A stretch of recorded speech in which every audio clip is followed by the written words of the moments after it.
Gotta love it, right? Attribution is bullshit, and I'm going to tell you why, and then I'm going to hopefully change your mind by the end of this presentation. So I'm Jeff, and I'm just getting used to the clicker. It's my first time. This is a map of the things I've been doing as I live out of a suitcase. I have been on the road for the last 2 years, don't have a permanent home. It's been a blast. Done a lot of things. One of the first questions I get is, what's your favorite country? And you all know the answer. It's Estonia, of course. In fact, I was here last year, and I fell in love. I actually took this picture. I don't know if it shows up on your screen very well, but I do some photography on the side. You actually saw me taking the photo earlier today. I took this picture, and if you don't believe that this is one of my original pictures, there's me, my wife, and Leho from last summer, it was August. I took that picture. We went out to dinner, had a great time, and I said, I got to go take a picture of this. This is a picture-type moment. I really loved it. And while I was in Estonia, I took another picture. And I like this one because this sign was very inviting. And so I went into this bar, and now I'm wondering later on, who gets credit for this conversion? Is it the free beer? You don't have to raise your hand. We've done enough hand raising. Is it the topless servers? A lot of you probably thinking, yeah, that's definitely it. Or is it the false advertising? I'll probably give some credit to the false advertising because it got me in there, and I bought a beer. This is a real beer for sale in Estonia. This is before the election in the United States. And it was not free. Some may say that the cost was much more than free for this beer. And I got to thinking, who gets credit for these things? I have another story for you. 2 weeks ago, I was in the state of Oregon on the west coast of the United States, and I was at a wedding for one of my friends, a really good friend. If you don't believe me, that's me standing in line. Some people told me they thought I was going to pass out because it was like 90 degrees and I'm wearing a suit. I could barely even stand up during this time. But I didn't want to take attention away from the bride, right? Well, anyway, this wedding venue is just a beautiful place, and it's actually a place I had been before. And I recommended it to the bride as a place to get married. It's beautiful. It's in Oregon. There's this it's Pinot Noir country. There's vines for miles. It gets all kinds of awards for being one of the best wine regions in the United States. Who gets credit for that conversion then? If I'm the one who told the bride about this place, who gets credit for her signing up? I actually posed this question to my friend Caleb, who was supposed to be at the conference, but unfortunately wasn't able to make it. And I said, who gets credit for my friend getting married at this venue? Because he actually knows the owners of this place. He brought in a bottle of their Pinot Noir and poured it for me in 2014. In 2015, I actually went to the winery and got a personal tour from the owners because he knows them. I told my friends a week later that this is the most amazing winery and they do weddings. And then they called them up and they signed up and then they got married at this place. So that's a lot of touch points, right? None of these are really online touch points. It's all in person. It would be really difficult to attribute credit for the sale when you think about it from that perspective, right? It's really hard to assign credit for it. So I said, Caleb, who gets credit? Just as a joke, this is like a joke to analytics people, which is sort of funny in itself, right? Like we actually joke about attribution of stuff. Yeah, I don't understand why we do these things. He asked the owner, the guy who owns this winery, he said, who gets credit? He said, the Pinot Noir, of course. Attribution's bullshit, isn't it? But it got me thinking, is product all that matters? To this guy, a very successful winery owner, all that matters to him is the product. Their wine sells out every year. And as you know with winemaking, you can't just make more wine. There's only so many grapes. You could plant more, but then it'd take 5 years to get to that point. He's killing it in sales. They had 5 weddings booked for the 4th of July weekend. That's the big weekend in the United States. It's our Independence weekend. And the 4th is on a Tuesday, and then every single day leading up to that, they have a wedding at this venue. They can't book any more weddings. They can't unless they were to just do them every single day of the week. They're growing like crazy, and they don't give a crap about attribution. They really just don't care about it. And this is how small businesses treat their marketing. And I do not blame them one bit for it, because basically they are just knowing that it's working. They're putting stuff out there, it's working, and so they do more of it. They're doubling down on what they're doing. To him, assigning attribution to things such as a wedding, when they have to turn down about 20 couples every single date during the peak time for the wedding, they have to turn them down if they don't book the wedding date on time, doesn't matter. Attribution's a bullshit concept. So that's the whole point of this speech. I'm done. Attribution's bullshit. All right? Sorry. And actually, if I had a beer, it'd be even more fun to be up here, but yeah, we got a few more minutes before we get to our beers. Or is it? Is it bullshit? Let's investigate. So I think there's 4 phases of attribution. First phase, I'm not going to spend a lot of time on it, but it's basically no conversion tracking whatsoever. Living in the dark, living by candlelight, hoping that these things work. And if you can't even set up a conversion on your site, which I hope everybody in this room has set up conversions, I'm giving you credit for setting up conversions, then just stop everything and do that first. Set up a goal in your Google Analytics or whatever analytics tool you use, which is probably Google Analytics. Set up a goal in your conversion program, whatever it is, and just track success. Because if you don't know what success is, how are you going to get more of it? How are you going to optimize your conversion rate? How are you going to attribute success if you don't even know what it is? And actually, throughout this presentation, I'm going to try to tie it out to a CRO equivalent. The equivalent of having no conversion tracking for CRO is the same thing. It's when you go into Google Analytics, and I audit a lot of Google Analytics accounts. And if you go into an account and you look at it for the first time and it has this screen, this is the no goal screen of death. That means that these people have not gone through the process of setting up goals. They have not defined success for themselves. And that's where you award them 0 points. Just stop everything and fix that part. But you're all smarter than that, and so I'm not going to stop at point 1. We're going to move on. We're going to graduate to analog attribution. Now, web analytics lives in this paradigm of a last-click model for conversions. And what that means is that 100% of the credit in this graph is assigned to the last touch point. Now, you could argue with me and say it's last non-direct click, but let's put it this way, is that last click is really what gets credit for sales. This is like the salesperson's dream, right? It's the last time that you talk to somebody, they get the sale, 100% of the credit for the sale is assigned to that last point. Now, marketers would disagree, right? There's a lot of things that need to happen throughout the entire journey of the buying cycle. We saw it in Sujin's presentation. We saw it in almost every single presentation. There's a lot more to it than just the close, just the sale, right? So yes, you can go with the Glenn and Gary model, coffee is for closers, you can do all that, but it's insufficient, and I'll show you why in just a minute here. But many companies follow this blindly because it's in their tool. If the tool says it, and it's Google, and they're an authority, then we just follow it. That's what we do, because that's what the tool told us to do. The problem is device fragmentation. So if you look at direct conversions for this one account that I pulled an example for, you see that they list direct, which is somebody typing in the URL or somebody visiting through a bookmark or somebody clicking on an email link, whatever that is, just dark traffic essentially, $172,000 in sales credit. It doesn't really mean much to us, right? Direct doesn't really mean much. But if you compare it to a first interaction model, which I'll explain what this model means in just a minute here, they're overcounting their revenue by about $100,000 by giving more credit to the last click than the first one. And so for websites that have a good volume of sales, this is just for 1 month. So over the course of a year, it's about $1 million in sales that are being assigned to direct, when in reality, if it wasn't for things like PPC, as you see, it's a big difference here, then they wouldn't have gotten that sale in the first place. And so if you trust a certain model, then, and you put metrics around it, it's really hard to optimize because you're giving attribution to the wrong thing. And yet this is the default in every single model. Every single tool, every single web analytics tool has the same default last click attribution model. And it's inherently flawed. And even Google, who's the one who put this into our head, who said that last click is the way to go, they're trying to kill this model. May 23rd, not even a month ago, they announced that they're giving away a product called Google Attribution for free to everybody. It'll be in your account by the end of this year. And I'll explain what that tool does in just a minute here. But basically, they're giving you a free option to kill your last click attribution paradigm. So you should be, if you're using last click and that's all you pay attention to, it might be something to look at other opportunities, other models to see if there's any difference. And the CRO equivalent of this is just running one test. Just saying, I just did one test, it was good. We tested it, now it's over, right? It's a continuous optimization process. You can't just do something once and assume that you fixed everything. It's all about incrementality. And I like to think of this as like your family tree only has one branch. This guy, definitely. Next step, next part where we graduate is to digital attribution, where we're using more digital models. We're using the capabilities within the tools we've either purchased or, in Google Analytics case, received for free. 51% of companies with over 100 employees are using some kind of attribution model. And this is a 2016 stat from eMarketer. And what are some of those models they might be using for attribution? First one is called first click. Now, has anybody ever used a first click attribution model? You understand what that is? It's pretty obvious in the graph, right? You assign 100% of the credit to the first way somebody visited your website.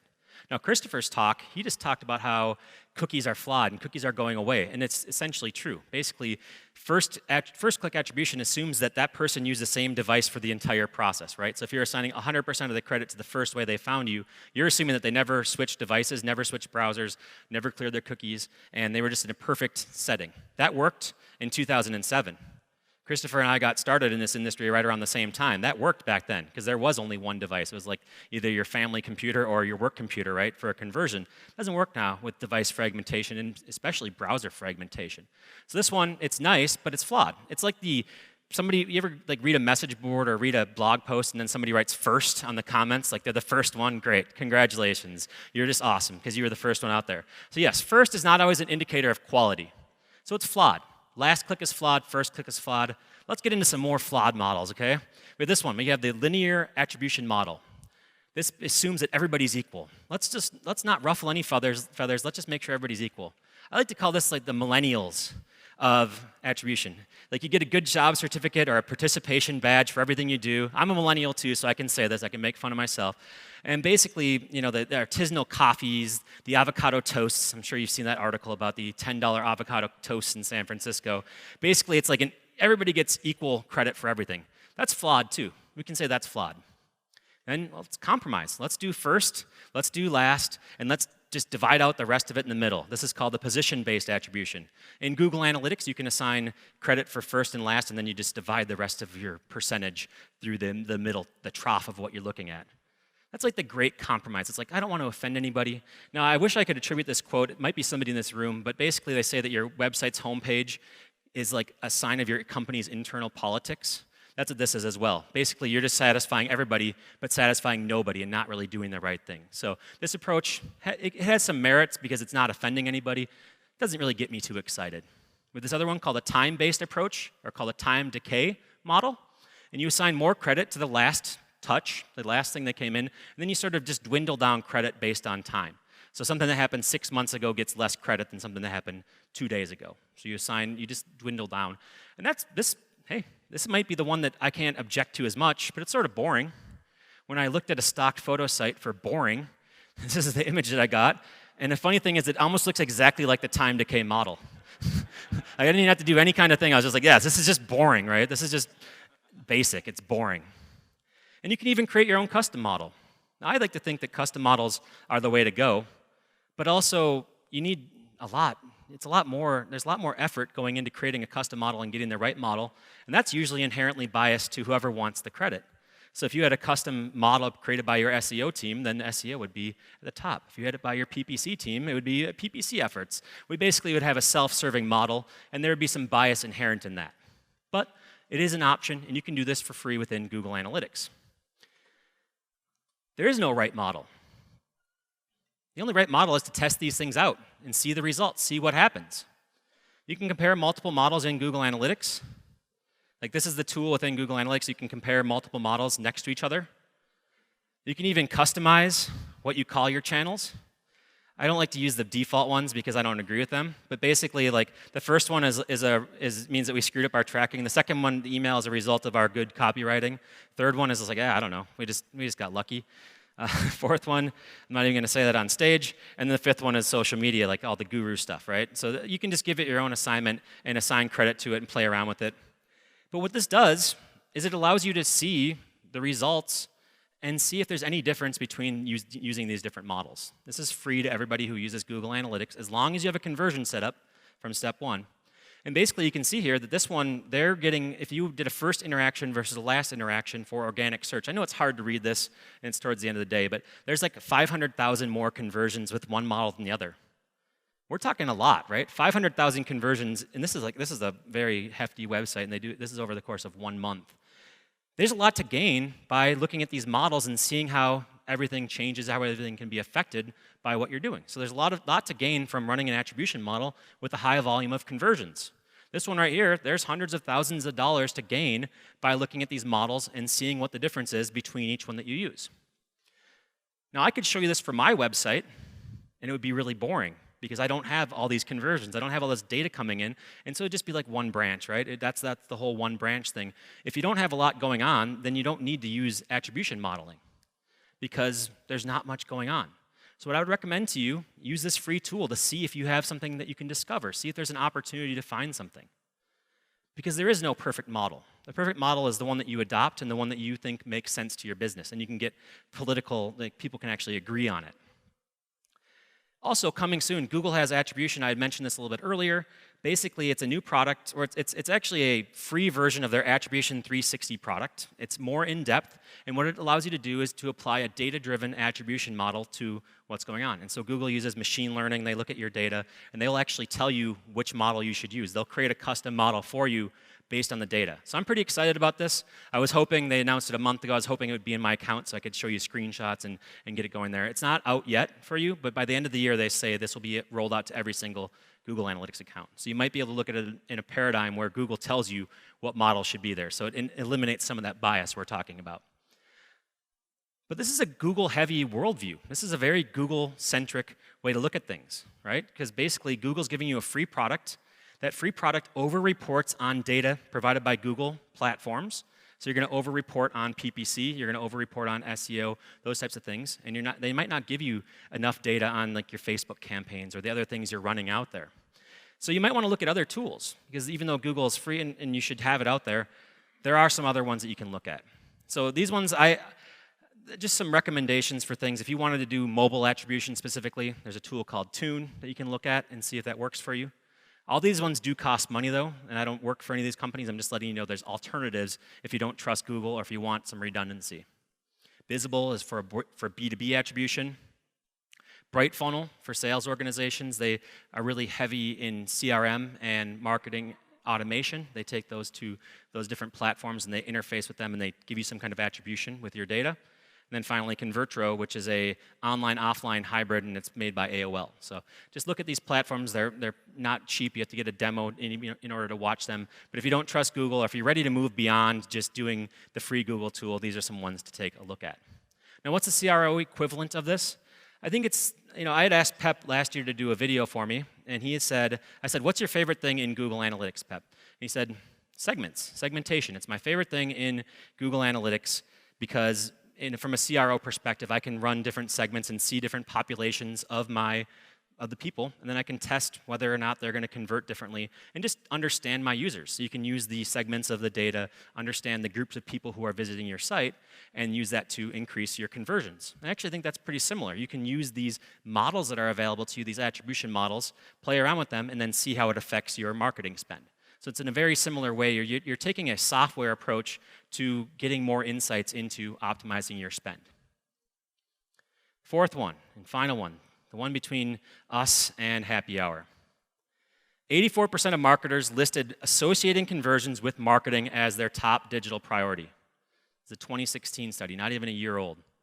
So of the people surveyed, 84% said, my top priority this year is to associate conversions with marketing. How many of them do you think rated themselves as competent in doing this, of the people who responded? 10% are actually doing this. So it's the highest need for every marketer. Every time I read a study about what marketers want to learn, what they want to do, it's attributing success from a growth standpoint. How do we attribute media success so we spend more money in the right channels? In other words, attribution's hard. Everybody wants to do it, especially from an acquisition side. Everybody talks about it, but nobody really is doing it very well. It's like teenage sex, right? I think that's an Avinash quote. I should have vetted that one first. But the reason why it's hard is because people think that it needs to be overly complex. The complexity of your attribution strategy should be equally complex to your marketing strategy. So if you have a one-trick pony for your marketing, you don't need attribution. If you're doing a couple little things here and there, then you can probably get by with the free tool. You can probably get by with what's in Google Analytics. All that stuff is out there for you. And if you're doing 10 channels, multi-channel, you're putting lots of money into different online and offline sources, then yes, you need attribution. I'll show you why in just a second. So should you develop a custom program? Maybe. This is not for everybody. Probably for maybe 1% of us out there that could use a custom program. You can do this and it can pay some great dividends. So here's how a custom attribution model works, like a custom program where you hire somebody to take all of your data sources, unify them, run segments, do data mining, and then spit out a recommendation for where you should optimize your media spend. I'm going to give you a case study. This is for a client of mine, $140 million in revenue in the consumer goods industry. Consumer goods means that they actually sell everything in retail, so they don't have the luxury of an e-commerce conversion. They're doing it all in retail. They wanted to optimize their marketing spend and grow their profit, and they did it through strategic media buys, being more strategic with how they spent their marketing budget, not necessarily putting more money into marketing, spending it in the right places. And they enlisted my firm and other firms, several firms, to do the data mining to get this thing to work. And by applying strategic data analysis, they were able to increase their sales overall by $27 million year over year, and 20 million of that came from their attribution program. Now, I'll explain this in a second. I'll explain how this works, but here's the overall numbers. These are like the actual overall numbers, right? So it increased by almost $21 million based on the marketing changes. Now, what were those marketing changes? They increased sales through targeted media. They only spent in the most efficient of mediums. They increased ROI on all their marketing programs, and then they used a custom attribution model and program to get it done. And here's what it looked like in the end. They basically said, marketing needs to contribute more in each of these areas. So they put more money, or they optimized their television spend, and they squeaked out a larger percentage of sales from television. They needed to put more money into online. They squeaked out more sales from the online program by being more efficient with their media buys. When I say efficient, here's an example. Instead of doing a 30-second TV commercial, they split them up into 15-second TV commercials. It's the same amount of money to do these things, but they got twice as much coverage by doing 15s, and they were able to optimize their media buy, and TV made them millions more dollars by optimizing that. The only way you would know if that's even possible is by running some kind of custom attribution model. You do it for your online channel, you do it for your offline channels, you run through all this data. Somebody was asking me the mechanics of this in a hallway conversation, and I was basically saying that you need to run media in 1 or 2 markets. So for example, Denver and Portland, you run media, and then you hold out, you don't do any media in Charlotte and Atlanta, and then you see how much retail sales went up in the markets where you're running television and how much it didn't, what the baseline was in other markets, and that's how you basically determine the lift of these things. So this is some really complex stuff. I wish I could do a whole talk on how to measure that stuff. That's the gist of it. If you want to learn more, see me offline in between, and I'll share more and more about that, more than you want to hear about it. Okay? But to move on, just in the sake of time and your beer, basically, they only spent $2 million more in marketing. This is the really magical thing here. They spent $2 million more in marketing. They didn't spend a ton more. They just optimized their spend. They knew how to optimize it because of attribution modeling and because they went through this whole program to see where their inefficiencies were. And they had a huge ROI on it, grew everything, and everybody looked like heroes. And the next year at planning, they said, how do we beat this? How do we do better than this? And there's ways that you can squeeze more out of your marketing. You just have to ask the question. You just have to see that it's there. I think a lot of companies don't even know this is a possibility for them. They think attribution modeling as running a software tool or something to just flip it around and see if the data looks good. That's not what it's all about. An attribution lift can be as big as CRO. It can be just as big as CRO in certain ways. My favorite attribution resource, if you want to read about this, if you're like, hey, this is really interesting, I didn't know this is even possible. My favorite blog is called Mind That Data by a guy named Kevin Hillstrom. That's where I've learned a lot about this. And he gives really good examples. It's the most in-depth, valuable free content I think I've seen, other than CXL, of course. The CRO equivalent of this, it's like hiring an agency, investing in an agency, right? So I've been looking at a lot of CRO firm websites just to see how they present themselves, and a lot of them are saying, if you generate over $1 million in revenue, then we can talk. We can do a free consultation. If you're not at that level, then you're not ready yet. I would say the same thing for attribution.